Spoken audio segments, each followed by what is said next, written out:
Hello my dear student, मैं पुनः DV sir लेकर आया हूँ फिजिक्स।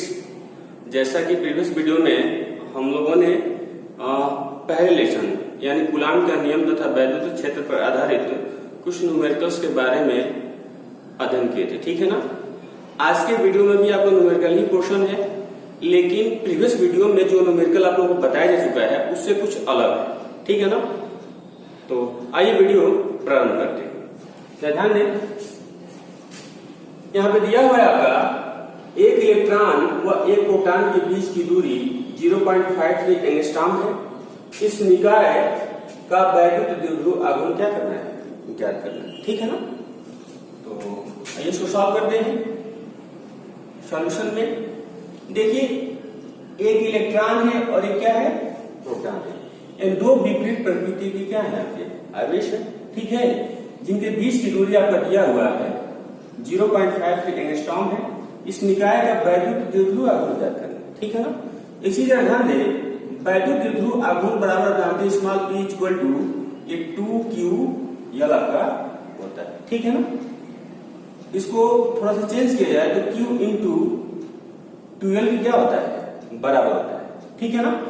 तो देखिए, इलेक्ट्रॉन एवं प्रोटॉन है यहाँ पे, इसका मतलब ये हुआ कि इलेक्ट्रॉन एवं प्रोटॉन पर जो आवेश का मान होगा, ठीक है, वह आपका, चूंकि इलेक्ट्रॉन पे ऋण आवेश होता है, प्रोटॉन पे धन आवेश होता है, लेकिन यहाँ पे जो वैद्युत द्विध्रुव आघूर्ण हम लेंगे यह हमेशा पॉजिटिव लिया जाता है, ठीक है ना, यानी धनात्मक लिया जाता है।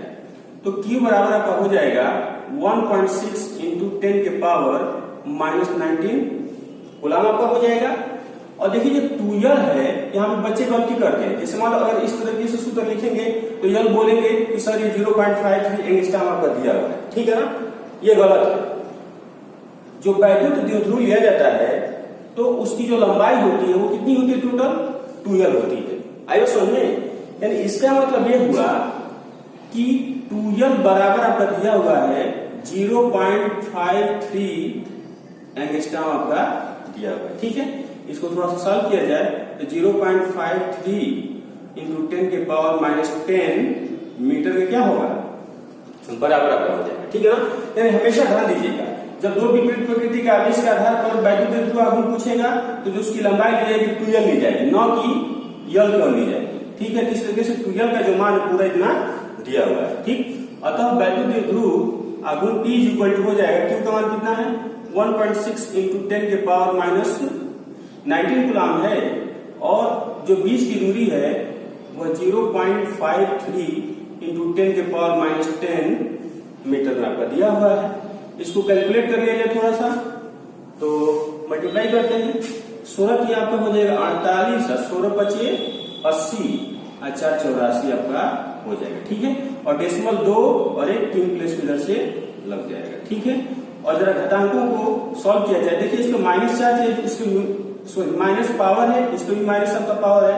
तो चूंकि बेस समान है तो घात आपस में जुड़ेंगे तो हो जाएगा 10 घात माइनस कितना होगा आपका 29 हो जाएगा, ठीक है। और आपको हम ये बताते हैं कि जब फिजिक्स में कोई भी न्यूमेरिकल वैल्यू जब हल किया जाता है तो उसका जो आंसर लिखा जाता है वो हमेशा किसमें, धनात्मक मानक रूप में लिखा जाता है, ठीक है ना।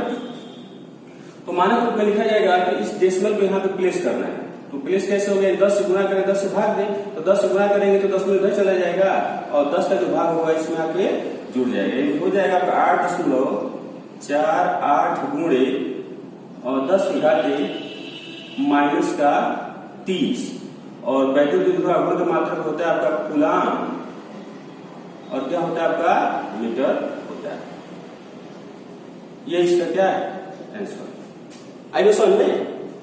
अब देखिए, इसी तरह के क्वेश्चन यहाँ पर जैसे कह रहे हैं कि हाइड्रोजन क्लोराइड अणु का वैद्युत द्विध्रुव आघूर्ण अब दिया हुआ है, मतलब इतना कूलाम मीटर है। H तथा Cl आयनों के बीच का विस्थापन क्या करना है, ज्ञात करना है। ध्यान दें, ये आपका Cl माइनस आयन होता है और H प्लस आयन होता है, तभी आपका HCl होता है जो हाइड्रोजन क्लोराइड। क्लियर है। यानी अब यहाँ पे दो विपरीत प्रकृति के क्या है, यहाँ पे आवेश है, ठीक। और इनके बीच का विस्थापन पूछा, देखिए इनके बीच का क्या पूछा, विस्थापन पूछा। यानी विस्थापन का मतलब वही, इनके बीच का विस्थापन कितना हमें ज्ञात करना है, 2L ज्ञात करना है, ठीक है। थोड़ा इसको सॉल्व करते हैं। तो ध्यान दें, ये H प्लस आयन है और ये Cl माइनस आयन है, ठीक है। यानी एक एक आवेश है यहाँ पे, तो एक आवेश का जो मान होता है वो 1.6 इंटू 10 के पावर माइनस 19 कूलम का क्या होता है, बराबर आपका होता है, ठीक है। वैद्युत द्विध्रुव आघूर्ण यानी P इज इक्वल टू आपका दिया small p is equal to 3.4 into 10 के पावर माइनस का 30 कूलम और क्या है मीटर दिया, ठीक है ना। विस्थापन हमें ट्यूबवेल क्या करना है, ज्ञात करना है। हम जानते हैं ये P बराबर आपका होता है, और इसको थोड़ा सा सही फॉर्म में लिखा जाए तो Q इंटू 2L के बराबर होता है, ठीक है। तो दिस इंप्लाइड है 2L का मान जब ज्ञात करेंगे तो हो जाएगा P अपन कितना होगा, Q हो जाएगा, ठीक।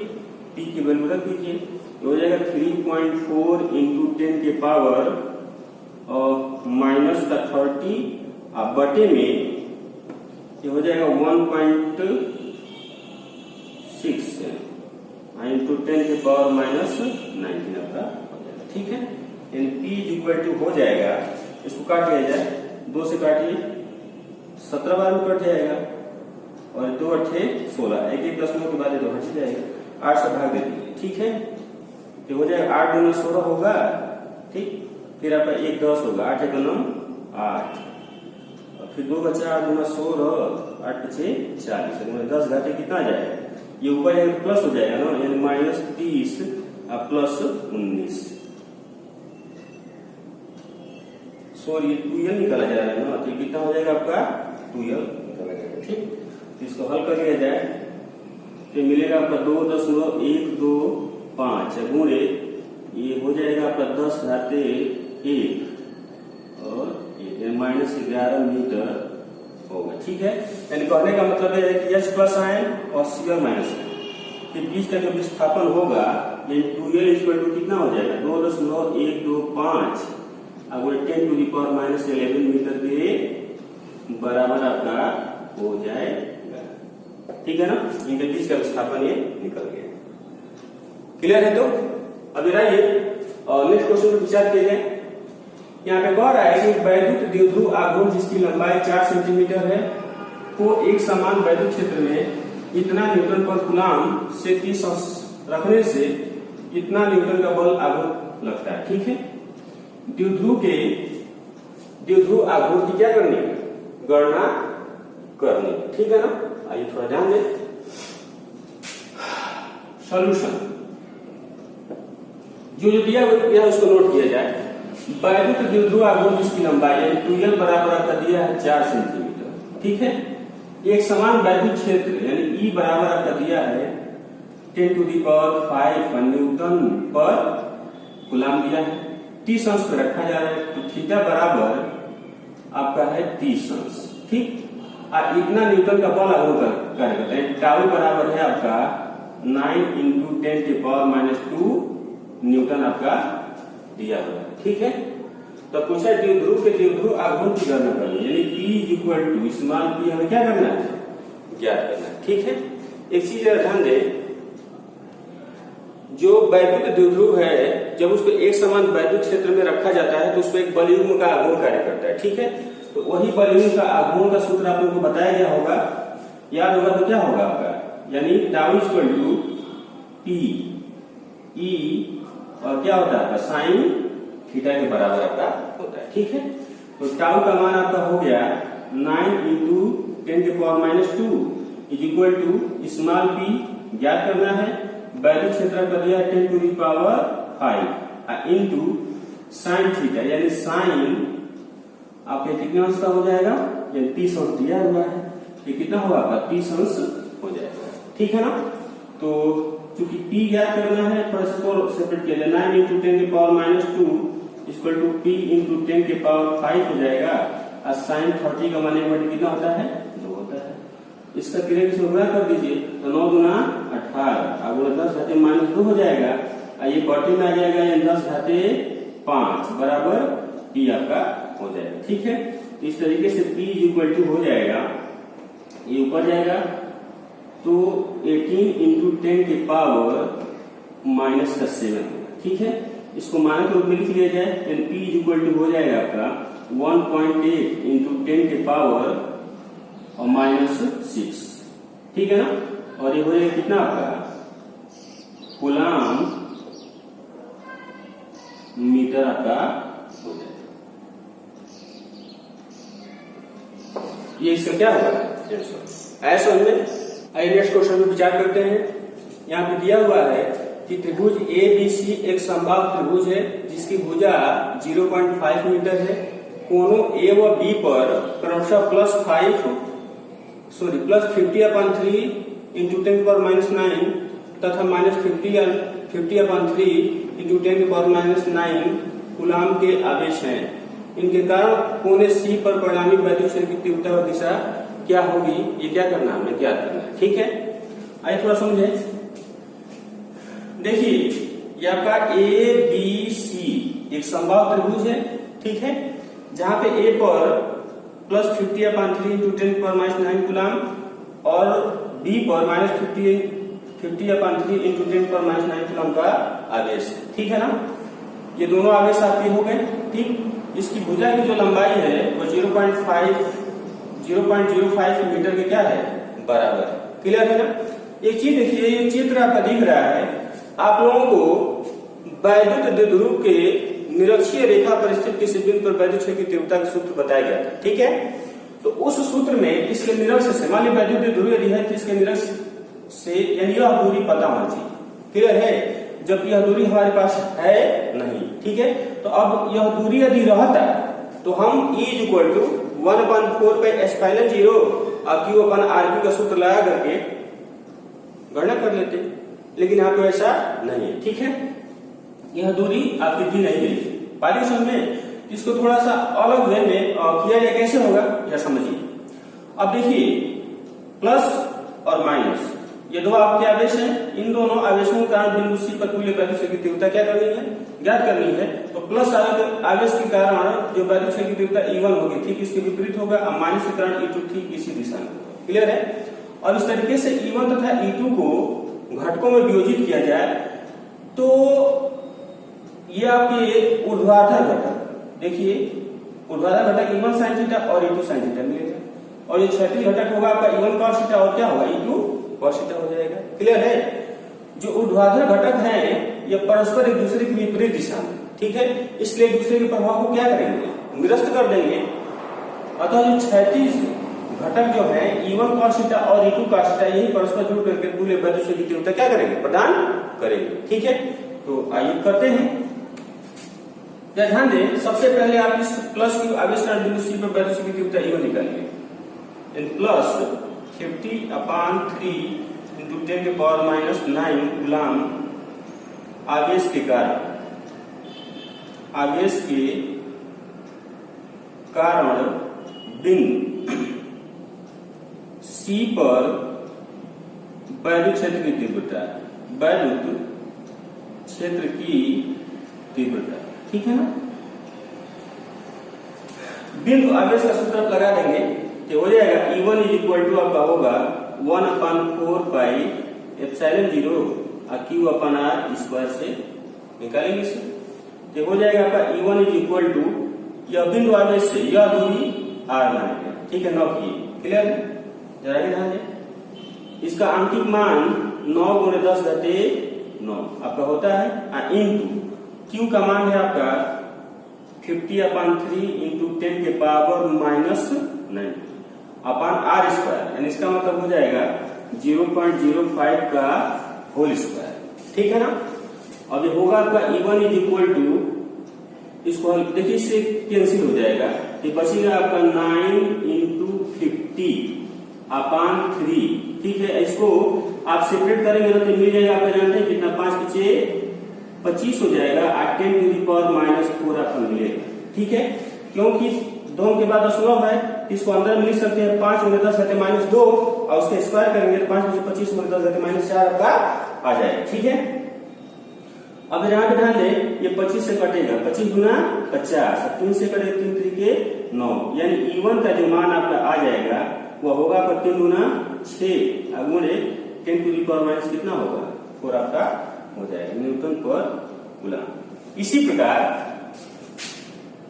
-50/3 इंटू 10⁻⁻⁻ -9 कूलाम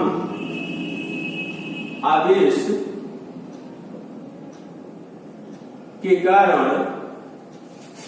बिंदु C पर वैद्युत क्षेत्र की तीव्रता, वैद्युत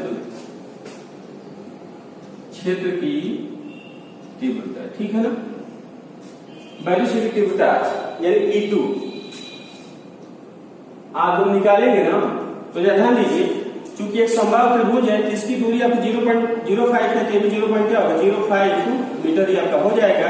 आवेश सेम इसी के बराबर, केवल इसका अपोजिट साइड है, ठीक। तो चूंकि यहाँ पे वैद्युत क्षेत्र की तीव्रता धनात्मक ली जाती है, तो जिस प्रकार से E1 का मान आपका 6 × 10⁻⁴ न्यूटन पर कूलाम आया है, ठीक इसी प्रकार से माइनस इतना आवेश के कारण बिंदु C पर जो वैद्युत क्षेत्र की तीव्रता आपकी हो जाएगी ना, वो होगा 6 × 10⁻⁴ न्यूटन पर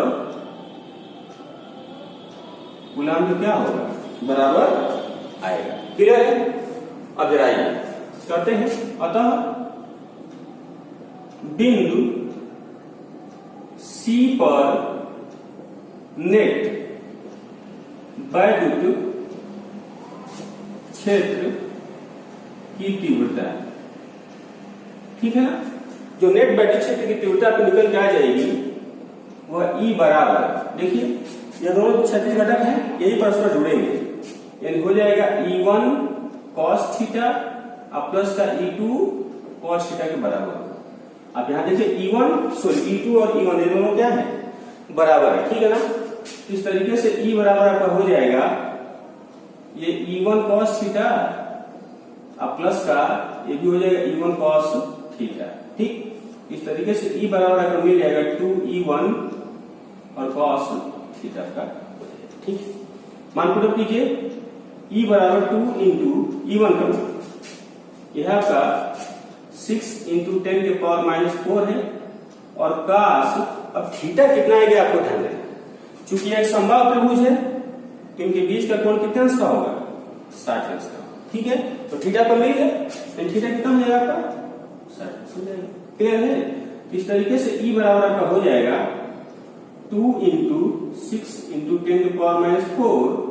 इंटू का 60 की वैल्यू आपको कितनी होती है 1/2 होता है, ठीक है। ये 2 से 2 कट जाएगा, तो E बराबर आपका हो जाएगा 6 × 10⁻⁴ न्यूटन प्रति कूलाम आपका हो जाएगा। यानी कहने का मतलब ये है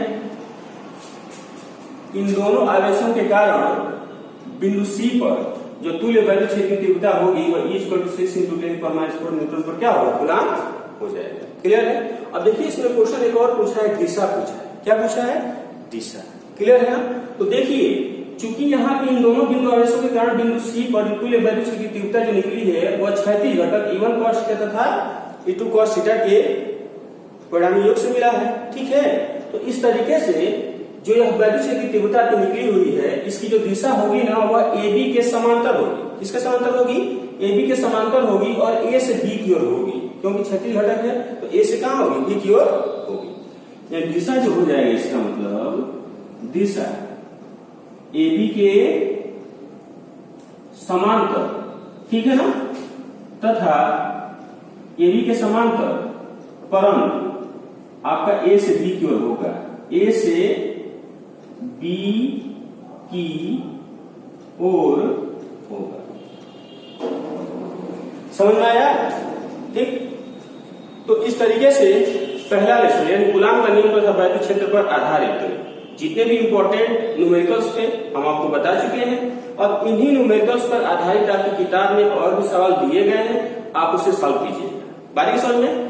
तो अभी तक के वीडियो में इतना ही। जो नेक्स्ट वीडियो हमारा आने वाला है वह अगले लेसन का है, यानी वैद्युत फ्लक्स और गॉस का प्रमेय, जो परीक्षा की दृष्टि से बहुत ही इंपॉर्टेंट लेसन है, उसे हमेशा पूछता है बारीक समझ में। तो उम्मीद करते हैं कि आप अभी तक के वीडियो में जो भी चीजें बताई गई हैं उससे आप अच्छी तरीके से समझे होंगे। धन्यवाद।